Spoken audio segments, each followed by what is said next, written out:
Story நேரம் Tamil வியூவர்ஸ்க்கு hi. நம்ம சீரீஸோட 27 28வது எபிசோட்ல என்ன ஆக போகுது அப்படின்னு தான் இன்னைக்கு இந்த வீடியோல பார்க்க போறோம். ஜின்ஷு ஸ்டார்டிங்லயே வீட்டுல தங்கிட்டு இருக்க ஹோங்னிக்கு சாப்பாடெல்லாம் செஞ்சு கொண்டு வந்துட்டு, போன தடவை சமையல் பண்ணி சொதப்பிட்டேன், இந்த தடவை பக்காவா செஞ்சுட்டு வந்திருக்கேன் அப்படின்னு சொல்ல உடனே நம்ம ஹோங்னியும் சாப்பிட்டு பாக்குறா. படு கேவலமா சமையல்லாம் என்னன்னே தெரியாது ஜின்ஷு காமெடியா ஒரு சமையல கொண்டு வந்து வச்சிட்டு இருக்கான். சத்தியமா அவளால சாப்பிட முடியல. ஜின்ஷு பாக்குறான், பரவாயில்ல ஒன்னும் கவலைப்படாத, நான் வீட்டுல பெரியவங்க இருப்பாங்கல்ல அவங்கள சமைக்க சொல்றேன் அப்படின்னு சொல்ல ஹோங்னி ஆரம்பிக்கிறா.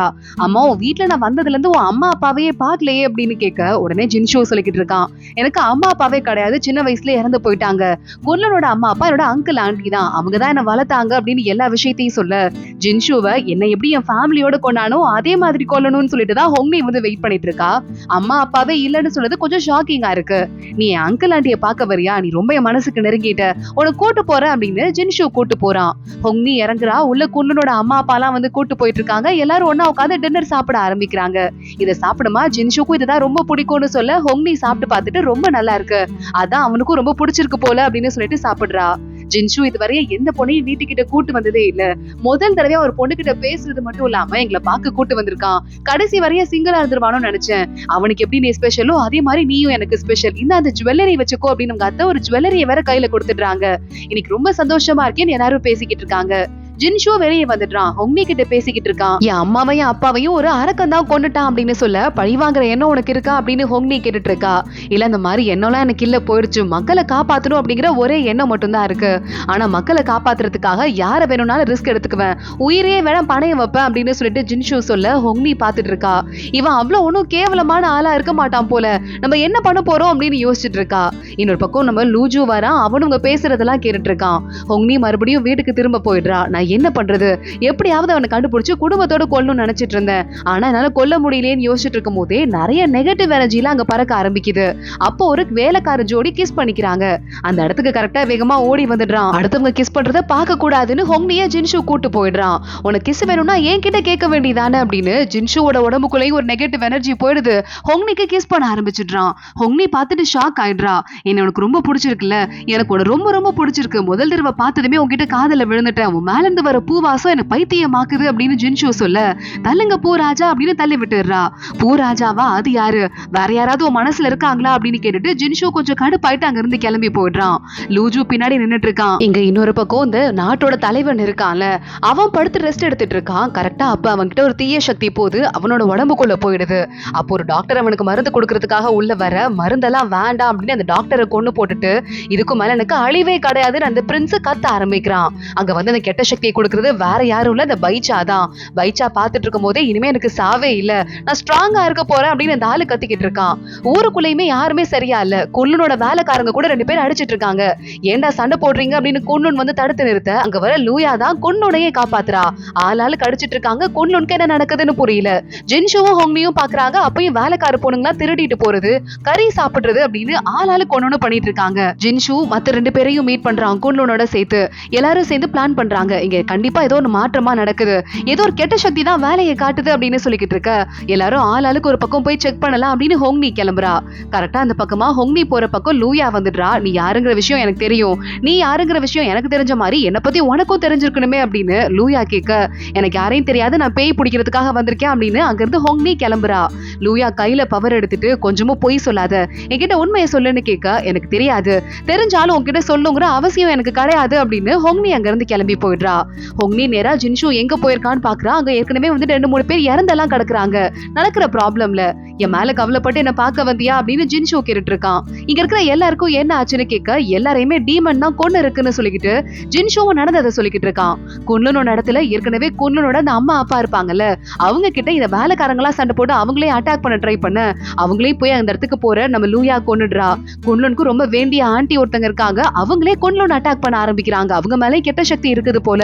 வேற வழி இல்லாம குன்னனோட ஆண்டியையும் லூயா கொன்னுடுறா. குன்லுன் சோகம் ஆயிடுறான். இங்க அடுத்த நாள் ஹோங்னி நேரா கிளம்பி போறான். நைட்டு ஊர்ல மக்கள்லாம் நிறைய பேர் இறந்து கிடக்குறாங்க. கையில ஏதோ காய மாதிரி இருக்கு. இங்க என்ன நடக்குதுன்னு ஒண்ணும் புரியலையே அப்படின்னு ஹோங்னி யோசிக்கிறா. முழுக்க முழுக்க இந்த ராஜா இருக்கானே அவன் தான் எல்லார் மேலையும் நெகட்டிவ் சக்தியை ஏத்தி விட்டு அவங்க பவர் எல்லாம் உடம்புக்குள்ள ஏத்திக்கிட்டு இருக்கான். அப்பதான் நான் சந்தோஷமா ஜாலியா இருக்க முடியும்னு. டான்ஸ் ஆடுற பொண்ணுங்க எல்லாம் கூட பயந்துட்டு இருக்காங்க. பழம் கொடுக்குற பொண்ணு கூட டக்குன்னு அப்படி கீழே தள்ளி அவளை கொண்டு அவன் உடம்புலதும் சக்தி எடுத்துட்டு இருக்கான். சுத்தி பூட்டிட்டு கதவெல்லாம் அங்க இருக்கிற எல்லா பொண்ணுங்களையும் கொல்ல ஆரம்பிக்கிறான். ஹோங்னி வேற வழியே இல்லாம பைச்சாவை பார்க்க வந்திருக்கா. இதெல்லாம் ஏதாவது நீ பண்ணியா அப்படிங்கிற மாதிரி மனசுக்குள்ள தோணுது. ஆனா அவ கேட்காம இருக்கா. ஆனா அதுக்குள்ள பைச்சா பழி வாங்குறேன்னு வந்துட்டு இங்க ஜின்ஷுவோட சேர்ந்து சுத்திக்கிட்டு இருக்க. நீ என்ன நினைச்சிட்டு இருக்கன்னு கேட்க, எனக்கு தெரியும், எனக்கு எல்லாமே ஞாபகம் இருக்கு. ஜின்ஷுவோட அம்மா அப்பாவை சேர்த்து நான் கொல்லான்னு தான் நினைச்சேன். அதுக்காக தான் பொறுமையா வெயிட் பண்ணிட்டு இருந்தேன்னு சொல்ல, எனக்கு என்னமோ நீ சொல்றதுல எனக்குமே நம்பிக்கையே வர மாட்டேங்குது அப்படின்னு பைச்சா சொல்லிக்கிட்டு இருக்கான். நீ பழசெல்லாம் மறந்துட்ட மாதிரி எனக்கு தோணுது அப்படின்னு பைச்சா சொல்ல, இல்ல நான் ஜின்ஷுவை கொன்னே தீருவேன் அப்படின்னு மறுபடியும் அங்க இருந்து கிளம்புறா. இங்க ஜின்ஷுவும் லூஜுவும் ஊருக்குள்ள வராங்க. வந்து பார்த்தா ஜின்ஷுவோட ஆளு முன்னாடி ஒருத்தன் இறந்து போனால காட்டுக்குள்ள, அவன் மறுபடியும் ஜோம்பி மாதிரி ஏஞ்சி வந்து மக்கள் எல்லாம் கொண்டுகிட்டு இருக்கான். ஜின்ஷு போய் அவனை கண்ட்ரோல் பண்றதுக்கு ட்ரை பண்றான். ஏன் லூஜுவும் ட்ரை பண்றான். லூஜுவோட உடம்புக்கு மேலேயே அவங்க நெகட்டிவ் சக்தியை ஏத்தி விட்டுறான். ஜின்ஷு சண்டை போட்டுட்டு இருக்கும் போதே அவனை மறுபடியும் அந்த பையன் அட்டாக் பண்ண ஆரம்பிக்க அங்க ஹோங்னி வந்துடுறா. ஜின்ஷுவை காப்பாத்துறா. இங்க இருந்து கிளம்பலாம் அப்படின்னு. ஆனா லூஜுக்கு இது நமக்குள்ள போன மாதிரி இருக்கேன் மறுபடியும் ஃபீலிங்கா இருக்கு. நம்ம ஜின்ஷு மயக்கத்துல உள்ள வந்து ரெஸ்ட் எடுத்துட்டு இருக்க ஹோங்னி எங்க வரா. கையில ஹார்பின் எடுத்துட்டு இப்பவே இவனை குத்தி கொன்றலாம் அப்படின்னு போறா. ஆனா அவளுக்கு கொஞ்சமும் மனசு வர மாட்டேங்குது. அப்படியே அவன் கையை பிடிச்சிட்டே தூக்கி போயிடுறா. அடுத்த நாள் காலையில நம்ம ஜின்ஷுவே ஏஞ்சிடுறான். இவ்வளவு நேரம் என் கூட தான் இருந்தியா, எனக்கு ரொம்ப சந்தோஷமா இருக்கு. நீ என் கூட இருந்தா போது, நான் வேற எதையுமே கேட்க மாட்டேன் அப்படின்னு சொல்லிட்டு, நீ எனக்கு ஒரு பேர் சொன்னல அவங்கள கூட கேட்க மாட்டேன். இப்ப நீ என் கூட இருக்கல அது போதும். ஒருவேளை நான் அவனை முன்னாடியே பாத்திருந்தா என் வாழ்க்கையில முன்னாடியே அவனை லவ் பண்ணிருப்பேன். எனக்கு அந்த வாய்ப்பு கிடைக்கல அப்படின்னு இவன் சொல்லிக்கிட்டு இருக்க. எனக்கு கையை விடு அப்படின்னு ஹோங்னி அங்க இருந்து கிளம்பி போயிடுறா. இங்க குன்லுன் ரொம்ப சோகமா இருக்கானேன்னு, உன் அத்தையை கொண்டுட்டேன்னு என் மேல சோகமா இருக்கியா அப்படின்னு லூயா கேட்க, உன் மேல எந்த தப்பும் இல்லைன்னு எனக்கு தெரியும். ஆனா எனக்கு கவலையா இருக்கு, ஒரு மாதிரி மனசு கஷ்டமா இருக்கு அப்படின்னு இவனும் புலம்ப ஆரம்பிக்கிறான். இவங்க ரெண்டு பேரும் சேர்ந்து அம்மாவையும் அப்பாவையும் பாக்குறதுக்கு குன்லுனோட அம்மா அப்பா ரூம்குள்ள வர மறுபடியும் வேலைக்காரங்க எல்லாம் சண்டை போட்டுட்டு இருக்காங்க. குன்லுன் பாக்குறான். அடிச்சுக்கிறதுனா வெளியே போய் அடிச்சுக்கோங்க, உங்க மனசை உங்களால கண்ட்ரோல் பண்ண முடியாதா அப்படின்னு கத்திக்கிட்டு இருக்கான். இங்க ராஜாவை பாக்குறதுக்கு நம்ம ஜின்ஷு வந்துடுறான். இதுக்கு மேல நீ வர தேவையில்ல, இங்க இருந்து கிளம்பு, நான் பாத்துக்கிறேன், என்கிட்ட முக்கியமான சில விஷயங்கள் எல்லாம் போயிட்டு இருக்கு அப்படின்னு அந்த ராஜா நம்ம ஜின்ஷுவை அமுச்சு விட்டுறாரு. சிட்டி ரொம்ப மோசமா இருக்கு, அதான் நான் உங்ககிட்ட சொல்லலான்னு வந்தேன், நம்ம தானே பாத்துக்கணும்னு சொல்ல, அதெல்லாம் நான் பாத்துக்கிறேன் கிளம்பு அப்படின்னு ஜின்ஷு கிட்ட சொல்ல, ஜின்ஷு அப்செட் ஆயிடுறான்.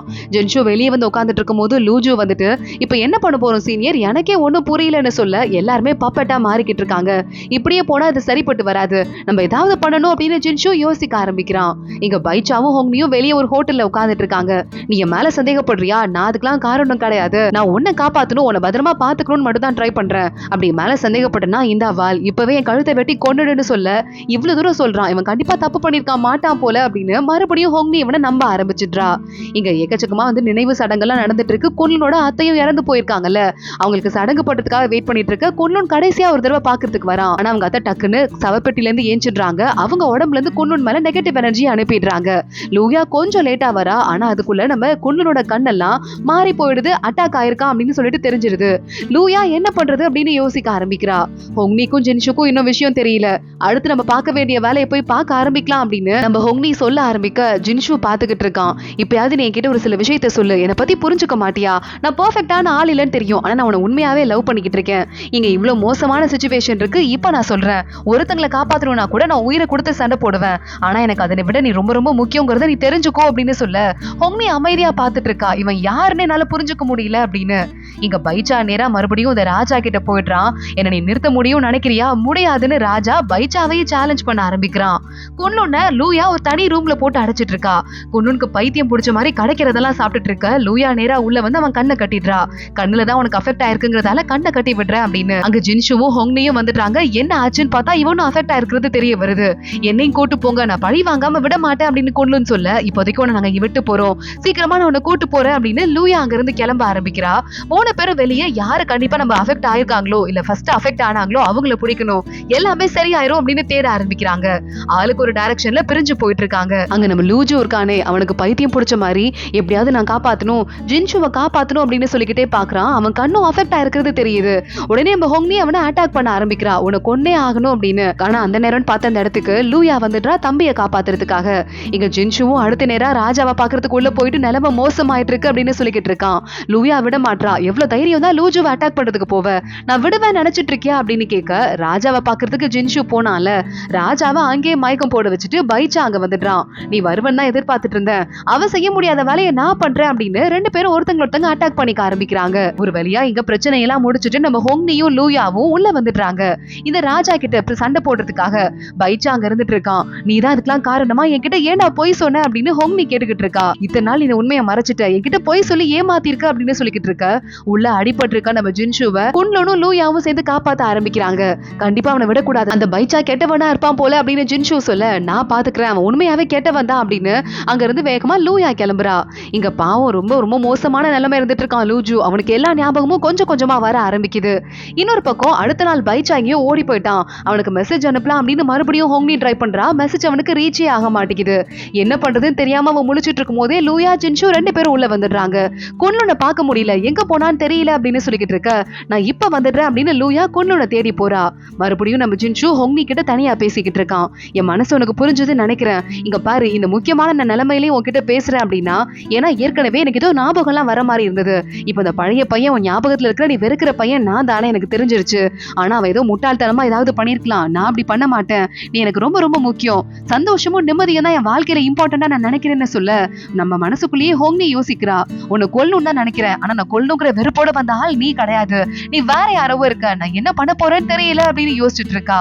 இங்க இந்த ராஜா தான் நம்ம குன்லுனை கூட்டு வந்து கடத்தி வச்சிட்டு இருக்கான். உன்னை காப்பாத்துறதுக்கு ஒருத்தனா வருவான், அத்தனை பேரையும் நான் கொண்டு சக்தி எடுக்க போறேன் அப்படின்னு அவன் குன்லுன் கிட்டயே போய் சொல்லிக்கிட்டு இருக்கான். இங்க லூயா என்ன பண்ணீங்க, குன்லுனை காப்பாத்தலையா அப்படின்னு ஜின்ஷு கிட்ட கேட்க, அவனை காப்பாத்துறதுக்கு பெரிய படையவே அமைச்சிருக்கேன், அது ஒண்ணும் பிரச்சனை கிடையாது, எல்லாருக்குமே என்னோட பழைய வாழ்க்கையை பத்தி தெரிஞ்சிருக்கு, எனக்கு மட்டும் தான் தெரியல போல, உனக்கு கூட என் போன ஜென்மத்தை பத்தி தெரிஞ்சிருக்கு, கிட்டத்தட்ட லேசா ஞாபகம் வந்த மாதிரி இருக்குன்னு ஜின்ஷு சொல்ல, அங்க இருந்து அமைதியா லூயா கிளம்பி போயிடுறா. பைச்சா இந்த ராஜாவை தேடி வந்துடுறான். இங்க பாரு, என் சக்தி முன்னாடி நீ ஈடு கட்டவே முடியாதுன்னு சொல்ல, நான் எக்கச்சக்கமா சக்தியை சேர்த்துட்டேன், என்னால இனிமே உன்னை கண்ட்ரோல் பண்ண முடியும் அப்படின்னு ராஜா பைச்சாவையே கண்ட்ரோல் பண்ண ஆரம்பிக்கிறான். பைச்சா அங்கிருந்து தாங்கிக்க முடியாம நேரா கிளம்பி ஓடி போயிடுறான். இன்னொரு பக்கம் ஹோங்னி மறுபடியும் பைச்சா கிட்ட பேசுறதுக்கு ட்ரை பண்ணிக்கிட்டே இருக்கா. இவன் நிலைமை என்ன ஆச்சுன்னு தெரியல அப்படின்னு. பைச்சா நேரா இவ இருக்க இடத்துக்கு வந்துடுறான். இன்னும் இவ்வளவு நேரம் என்ன பண்ண, ஏன் இவ்வளவு லேட்டா வர அப்படின்னு கேட்க, இங்க பாரு, நீ கமேலியா பூ, அதுக்கப்புறமா அழிஞ்சு போயிட்ட, என் சக்தியை யூஸ் பண்ணி நான் மறுபடியும் பழி வாங்கறதுக்காக கொண்டு வந்தேன், ஆனா நீங்க பண்றதெல்லாம் பழி வாங்குற மாதிரி தெரியல, முட்டாள் மாதிரி நீ மாறிட்ட, நான் உன்னை என்ன செய்ய போறேன் தெரியுமா அப்படின்னு பைச்சா பயங்கரமா ஹோங்னியை திட்ட ஆரம்பிக்கிறான். அதோட தான் இந்த எபிசோட் முடியுது. அடுத்தடுத்து என்ன ஆக போகுது தொடர்ந்து பார்க்கலாம். இந்த வீடியோவை லைக் பண்ணிக்கோங்க, மறக்காம நம்ம சேனலுக்கு சப்ஸ்கிரைப் பண்ணிட்டு பெல் ஐக்கானையும் கிளிக் பண்ணிக்கோங்க. அடுத்த வீடியோல பார்க்கலாம். அதுவரை பாய்.